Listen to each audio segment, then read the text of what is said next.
오늘은 성령 강림절 후 21번째 성서정과 본문 중에 하나인 누가복음 19장 1절에서 10절까지의 말씀을 통해서 하나님의 은혜를 나누도록 하겠습니다. 오늘 본문은 많이 알려진 그런 이야기이죠. 삭개오의 이야기입니다. 우리가 계속 올해 누가복음, 성서정과 본문이 누가복음 말씀인데 누가복음의 신학이 다 녹아 있다고 평가되는 아주 중요한 이야기가 이 삭개오 이야기입니다. 우리가 몇 달 전부터 누가복음 9장 51절 이하에 예수님이 예루살렘으로 가는 여정에서 벌어진 일들과 가르침들을 나누고 있죠. 지금까지 그 이후부터 계속 예루살렘으로 가는 여정, 죽으러 가는 여정 속에서 아주 모든 존재를 다 걸고 아주 진지한 말씀들이었습니다. 삭개오의 이야기는 드디어 이제 예루살렘에 도착하기 바로 전에 마지막 이야기입니다. 여리고라는 도시는 아주 오래된 도시입니다. 성지순례를 가보면 사방이 광야인데 그 여리고 그곳에만 물도 있고 비옥한 땅이 있는 겁니다. 그리고 그곳은 교통이 또 좋아요.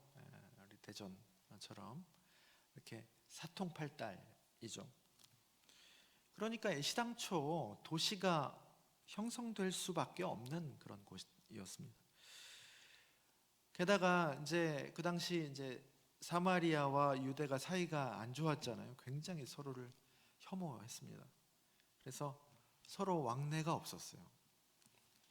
그래서 갈릴리에서 예루살렘으로 가려면 뭐 순례를 하거나 여행을 하거나 해서 그렇게 갈릴리 예루살렘으로 가거나 예루살렘에서 갈릴리로 가려면 사마리아 땅을 이렇게 직접 가로지르는 게 최단 거리였는데 너무 싫어가지고 그 땅을 지나가지 않았습니다. 예수님도 한번 그냥 지나가시죠. 그래서 사마리아 우물가에서 여인을 만나는데 그때 분위기가 싸하지 않습니까? 유대인이 여기 와가지고 그렇지 않습니까? 대부분은 다 빙 돌아갔습니다.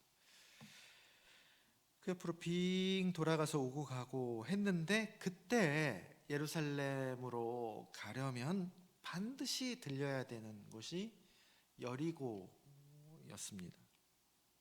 그러니까 원래 도시였는데다가 그 당시에 상황이 여리고를 더 번성하게 했죠. 돈이 많이 도는 곳이었습니다. 여리고는 바로 그곳에서 세리장, 세관장을 했던 삭개오입니다. 그 당시 이제 이스라엘이 로마 식민지였는데 로마가 이제 세금을 거두는 방식이 대부분의 지역에서 이제 어땠냐면요, 각 지역의 할당량을 정해 놓았습니다. 예를 들어서 여리고는 얼마를 내, 그리고 베세다는 얼마를 내. 로마는 그거밖에 생각이 안 나는, 우리는 받으면 그만이니까 애정이 하나도 없지 않습니까? 자기 나라가 아니고 식민지니까 그것만 정해놨죠. 그러면은 그거를 수행할 그것을 그 금액을 채울 사람을 이제 선정하기만 하면 됐죠. 그리고 그 사람이 어떻게 또 얼마나 걷건 크게 로마는 상관하지 않았습니다. 어떻게 보면 관리라기보다는 세금 사업가가 맞죠. 그 사람이 세리장이었습니다. 예를 들어서 그 할당량이 10억이다 그러면은 로마에게 그 10억만 주면 되는 거예요. 그리고 걷는 거는 20억, 30억 그렇게 걷는 건 자기 수완인 거예요. 그리고 그렇게 걷으면 고스란히 본인 이득이 되는 겁니다. 악착같이 거둘 수밖에 없죠. 그 세리장이 그것을 얻기 위해서 종업원처럼 세리를 고용하고 그들에게 뭐 월급을 줬던지 아니면 뭐 7대3, 8대2로 나누든지 아니면 뭐 인센티브제를 했던지 그 계약에 따라서 달라졌겠죠. 하여간 어마어마하게 부를 축적하는 자리가 그 세리장이었습니다. 여리고의 세리장이라면 더 부를 많이 축적했겠죠. 사람들에게 이 세리장은 지탄의 대상일 수밖에 없었습니다. 우두머리에 해당했으니까요. 그 밑에 종업원인 세리들도 그렇게 사람들의 미움을 받았잖아요. 왜냐하면 그럴 수밖에 없죠. 다른 사람들의 피를 빨아서 자기의 배를 채우는 존재들이었으니까요. 그 세리장 삭개오가 예수를 만나는 이야기입니다. 예수가 온다는 소문을 듣고 예수가 어떠한 사람인가 보려고 키가 작고 사람들이 많아서 예수님이 오시려는 동선에 있는 돌무화과 나무에 올라갔다. 돌무화 나무, 옛날 성경에는 뭐라고 돼 있죠? 삭개오가 어느 나무에 올라갔습니까? 뽕나무. 뽕나무인데 이제 개역 개정에는 돌무화과 나무로 바뀌었습니다. 뽕나무는 보통 작은 나무인데 돌무화과 나무는 큰 나무입니다. 마을 입구에 있는 큰 나무를 떠올리시면 될 것 같아요. 그래서 여리고에 가보면 그 마을 입구 같은데 큰 고목나무 같은 게 있습니다. 그게 삭개오가 올라갔던 나무다라고 그렇게 설명들을 합니다. 근데 키가 작다라는 헬라어 단어 헬리키아, 작다 미크로스라는 단어는 실제로 그 신장이 작다는 이야기뿐만 아니라 그 헬리키아라는 키라는 단어는 품성이나 됨됨이를 가리키는 얘기니까 그것이 작다라고 하는 것은 그 품성이 인격이 성숙하지 못하고 속이 좁은 사람을 의미하기도 했습니다. 그 사람이 나무 위에 올라갔다. 이 나무 위에 올라가는 것도 굉장히 우스꽝스러운 행동이었죠. 어른들은 잘 하지 않는, 바로 요 본문 전에 18장에서 나오는 예수님이 어린아이가 다가오니까 맞거든요. 어린아이는 성전에 들어가지 못했습니다. 그 어린아이들만이 할 수 있는 채신머리 없는 행동이었습니다. 그런데 오늘 본문에서 이 삭개오의 행동 묘사를 통해서 삭개오의 보이지 않는 마음을 살짝 엿볼 수 있습니다. 다른 사람의 상황이나 사정을 고려하지 않고 일단은 나는 돈만 거두면 된다 그러면서 부를 축적한 사람 아니겠습니까? 한때는 그 부가 좋았겠고 또 성공에 잠시 취해 있기도 했겠지만 그럴수록 사람은 내면 보이지 않는 어딘가에 자기도 모르게 죄책감과 수치심이 차곡차곡 퇴적되기 마련이거든요. 너무 부러워하지 마십시오. 항상 양면이 있는 겁니다. 어떻게 보면 총량불변의 법칙이죠. 밝음과 어두움은 빛이 많을수록 어두움도 같이 드리워지기 마련입니다. 모든 거의 메커니즘입니다. 삭개오가 더 그랬겠죠. 어느 순간 그게 사람은 치고 올라올 때가 있습니다. 그럴 때 그 어떤 것보다도 더 고통스럽습니다. 그 고통의 때가 사실은 구원의 때입니다. 그 힘들 때가 그 사람에게는 지극한 은총의 때입니다. 그래서 인생에 3번의 기회가 있다고 그러잖아요. 우리는 보통 보면 야 이게 이제 부자가 뭔가 이렇게 내가 일이 잘 풀릴 3번의 기회가 있다고 하는데 사실 하나님 보시기에 인생의 세 번의 기회는 뭘까? 이럴 때 뭔가 아무것도 할 수 없이 내가 저 밑바닥에 있는 고통이 올라올 때, 또 외부적인 상황으로 내 그것까지 다 같이 끌어올려져서 최고 밑바닥일 때, 그때가 세 번의 기회가 세 번 아닐까라는 생각을 합니다. 은총의 시간입니다. 예수가 온다는 소식에 자기가 체면이고 뭐고 나무 위에 올라간 걸 보면 남모를 절박함이 느껴지죠. 예수님은 그걸 알아보신 것 같습니다. 우리 주님은 그걸 알아보십니다. 그 간절함을, 그 절박함을. 5절에 그 나무 위 삭개오를 쳐다보시고 말씀하시죠. 삭개오야, 속히 내려오라. 내가 오늘 네 집에 유하여야 하겠다. 여러분, 눈물 나는 이야기입니다. 삭개오 인생에서 가장 따뜻하고 진실한 한 문장이었을 겁니다. 이 말씀을 하신 이 순간, 이 장면을 가지고 한웅재 씨가 그 나무 아래로라는 찬양을 만들었죠. 여러분 혹시 들어보신 적이 있습니까? 유튜브에 보면 다 나와 있습니다. 가사를 잠깐 소개하면,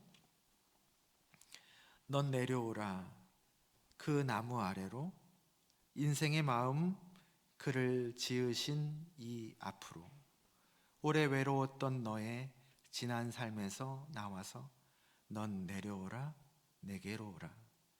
사람이 산다는 일은 참으로 이상한 일 같아. 얻으려 애써도 결코 얻을 수 없던 무언가. 어쩌면 그게 이유일까? 내가 이 나무 위에 오른 이대로는 아닌 듯 내 안에 멈추지 않던 그리움 그때. 넌 내려오라 그 나무 아래로, 네가 서 있는 그 아픈 삶 내려놓고 마른 풀잎 같던 너의 지난 삶에서 나와 넌 내려오라, 넌 내려오라, 내게로 오라. 예배 다 끝나고 나가실 때 이승재 집사님께서 틀어주실 겁니다. 이 가사 슬라이드와 함께. 그래서 잘 보시고, 오늘은 조금 이렇게 있다가 보시고 나가시면 좋겠습니다. 여러분, 이때 구원이 삭개오에게 임한 겁니다. 그리고 그것을 6절에서 삭개오가 급히 내려와 즐거워하며 영접한 거고요. 구원은 여러분 뭡니까? 여러 가지 표현할 수 있겠지만은 주님이 나에게 머무르시는 것이 구원입니다.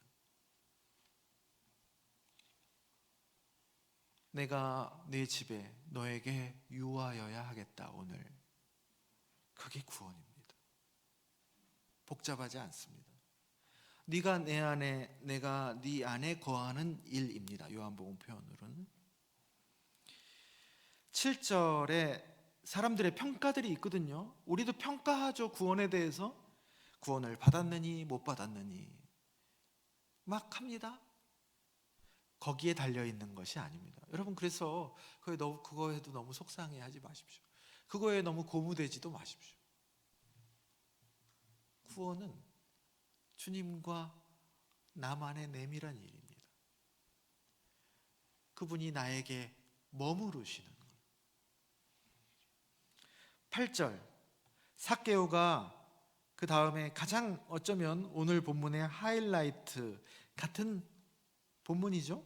내 소유의 절반을 가난한 자들에게 주겠고 속여 빼앗은 일에 4배를 갚겠다는 그 엄청난 결단이 구원의 조건도 아닙니다.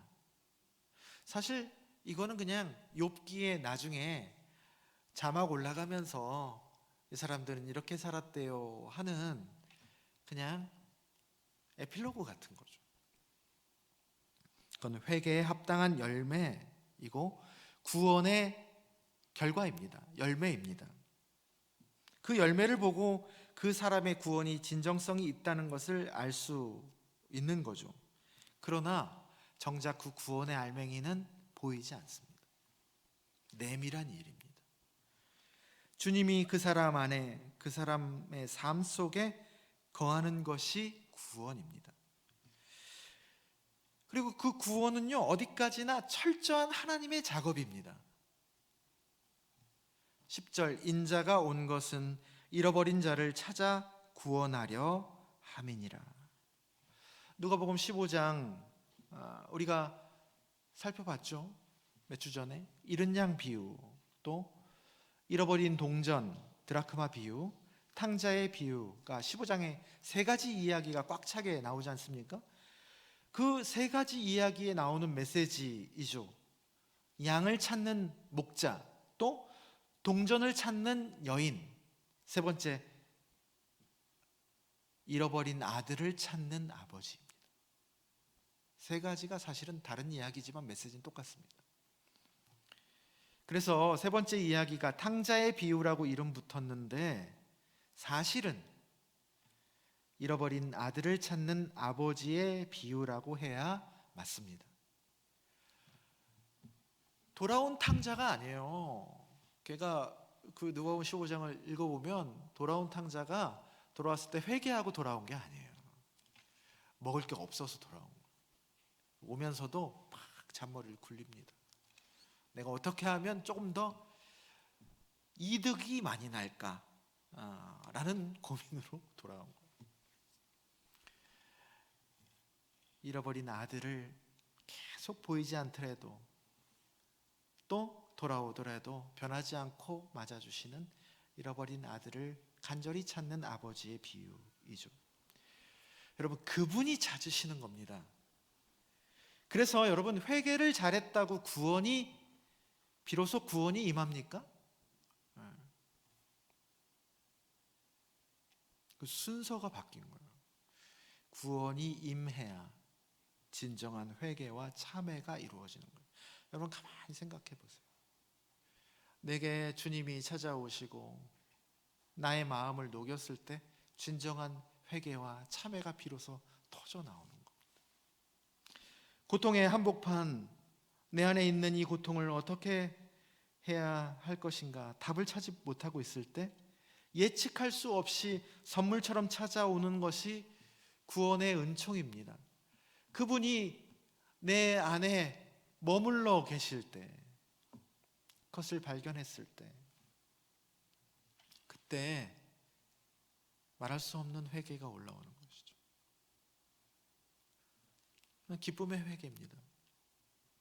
그래서 여러분, 그 구원을 내 공로인 양 자랑할 수 없는 겁니다. 그래서 여러분, 그 구원의 때가 있는 거예요.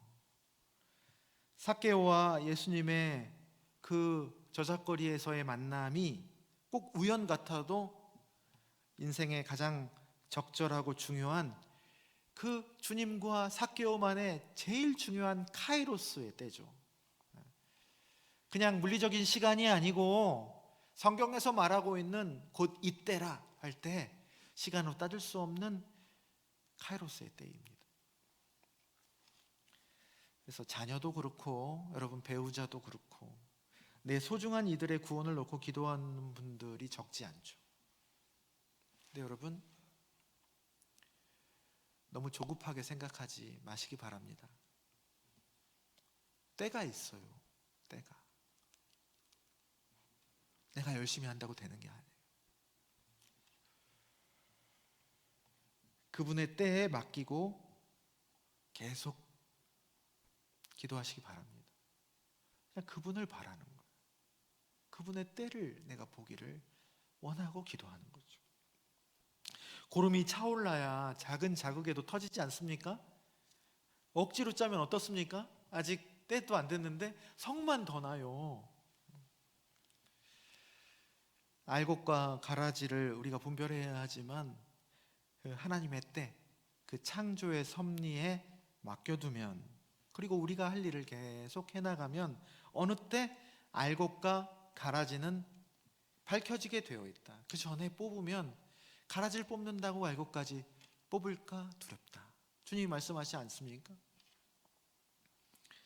오늘 구약 병행 본문은 하박국 1장 1절에서 4절, 2장 1절에서 4절입니다. 그것이 두 부분으로 나누어져 있죠. 1장은 불평과 원망입니다. 하박국에 정의가 무너지고 불의가 판치고 힘 있는 이들이 힘 있다고 폭력을 쓰고 약한 이들은 그에 계속 눌려있는, 뭔가 정의가 거꾸로 돌아가는, 하나님의 말씀은 하나도 힘이 없어져가는 그런 현실. 하나님 이때를 하나님은 도대체 지켜만 보고 계실 겁니까? 왜 지켜만 보고 계십니까? 구원하지 아니하십니까? 라고 하박국이 하나님 앞에 삿대질을 했을 거예요. 항변을 합니다. 그에 대해서 2장은 하나님의 대답이죠. 너 똑바로 새겨들어라. 정한 때가 있다. 결코 거짓되지 않으리라. 비록 더딜지라도 기다리라. 지체되지 않고 반드시 응하리라. 그리고 난 다음에 하나님이 아주 우리 그리스도 교회의 뿌리 같은 말씀을 하시죠. 예배 부름에서도 말씀을 하지 않았습니까? 의인은 그의 믿음으로 말미암아 살리라. 의인은 그의 믿음으로 말미암아 살리라. 이 말씀이 바울을 감동시켰죠. 그래서 로마서에서 인용하지 않습니까? 그 인용한 말씀을 보고 또 마틴 루터가 500년 전에 어느 날 눈이 그 로마서의 말씀, 이 하박국을 인용한 로마서의 말씀을 보고 눈이 번쩍 띄어서 회심을 하고, 그래서 그 힘으로 종교개혁을 일으키죠. 공교롭게도 엊그제가 종교개혁 기념일이었습니다. 아무것도 일어나고 있지 않고 하나님이 손 놓고 계시다고 생각하는 그때에 사실은 하나님이 신실하게 누구보다도 그분의 일을 차근차근히 치밀하게 행하신다는 것을 보는 것이 다름 아닌 믿음입니다. 그리고 모든 것이 정의로 흘러들어온다. 마치 사필귀정이죠. 모든 일은 바르게 돌아오게 되어 있다 라는 것을 뱃속의 중심으로 두고 있는 것이죠. 그 하나님의 현실을 바라볼 수 있는 눈, 그 감각이 바로 믿음입니다. 서신서 병행본문 데살로니가후서 1장 1절에서 4절, 11절에서 12절에서도 외부로부터 박해받는 그 데살로니가 교회의 어려운 상황이 그 교회의 위기라고 생각됐죠. 모두 다 표면만 보니까요. 그 위기가 아니라 사실은 보이지 않는 곳에서 믿음이 자라고 사랑이 더 풍성해지는 은총의 시간이다라는 것을 바울이 얘기하고 있는 겁니다. 그 보이지 않는 것을 바라보는 눈이죠. 그때가 재앙의 시기가 아니라 가장 좋은 시기다, 호시절이다 라는 얘기입니다. 너희가 견디고 있는 모든 박해와 환난 중에서 너희 인내와 믿음으로 말미암아 하나님의 여러 교회에서 우리가 친히 자랑하노라. 자랑할 만한 교회라는 얘기입니다. 그것이 하나님의 시선이고 그 하나님의 시선을 품는 이가 바로 믿는 자들이죠. 여러분, 그래서 감사는요, 주실 것에 대한 감사가 아니라 이미 주신 것에 대한 감사입니다. 데살로니가 전서는요, 주님이 오실 것에 대한 것을 종말로 이해하거든요. 오실 것을 바래요. 근데 데살로니가 후서는요, 한참 뒤에 써진 거거든요. 종말이 벌써 왔대. 그게 뭐야? 유대 전쟁이야? 뭐야? 그러면 그 이미 온 종말은 무엇일까를 찾는 거예요. 감사의 내용이 다릅니다. 이미 주신 것에 대한 감사를 찾는 게 데살로니가 후서의 이야기입니다. 데살로니가 교회가 그만큼 눈이 달라진 것이죠. 오늘 본문 9절에서도 오늘입니다. 오늘. 누가복음에서 자주 사용되는 표현이 오늘입니다. 오늘 구원이 이 집에 이른 것을 아는 겁니다. 오늘 여기에, 지금 이 자리에 하나님의 구원이, 하나님의 은혜가 충만하게 있다는 것을 내가 바라보는 눈이 성숙한 믿음인 것이죠. 사랑하는 낮은 동산교회 성도 여러분, 교회는 구원받는 이들의 공동체입니다. 예배를 드리는 것이 그것을 말해주죠. 주님이 나에게 유하시고 내가 그분 안에 머무는 것이 바로 구원입니다. 그 구원은 누가복음 18장 18절 이하에 어느 관리가 와서 물으면서 주님하고 대화했던 것처럼 내가 계명을 다 지켰습니다 라고 주님이 바로 구원을 선포하십니까? 아니거든요. 그것과 구원과는 상관없는 거예요. 계명을 다 지킨다고 임하는 것이 아닙니다.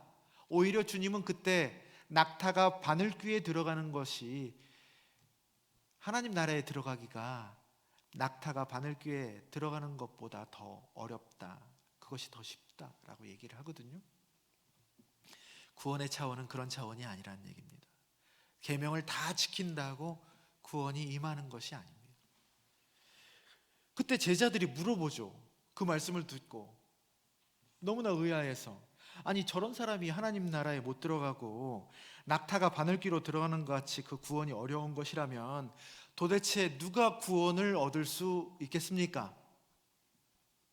주님이 말씀하십니다. 뭐라고 말씀하시죠?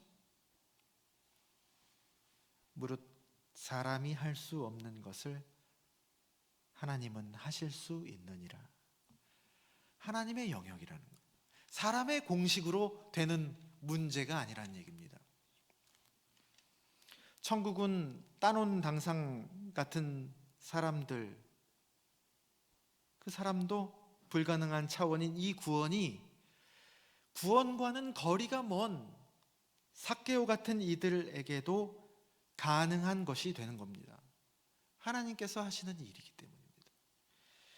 그 탐욕스럽고 추한 인생을 살아간 이를 구원의 선물로 하나님이 변화시킬 수 있다는 것이죠. 그래서 우리가 하나님과 인생 앞에서 늘 겸손해야 하는 이유입니다. 너희가 옳다 옳다 아니다 아니다 그냥 표면을 가지고 얘기하세요. 그거보다 더 지나는 것은 악에게서 나오는 겁니다. 우리의 영역이 아닙니다. 우리에게 임한 구원의 은총에 감사하며 그의 합당한 열매를 삶으로 드러내며 또한 다른 이들을 구원하시는 주님의 역사를 넉넉한 눈으로, 겸손한 눈으로 바라보는 믿음이 저와 여러분, 우리 낮은 동산 교회에 가득하기를 주님의 이름으로 축원합니다.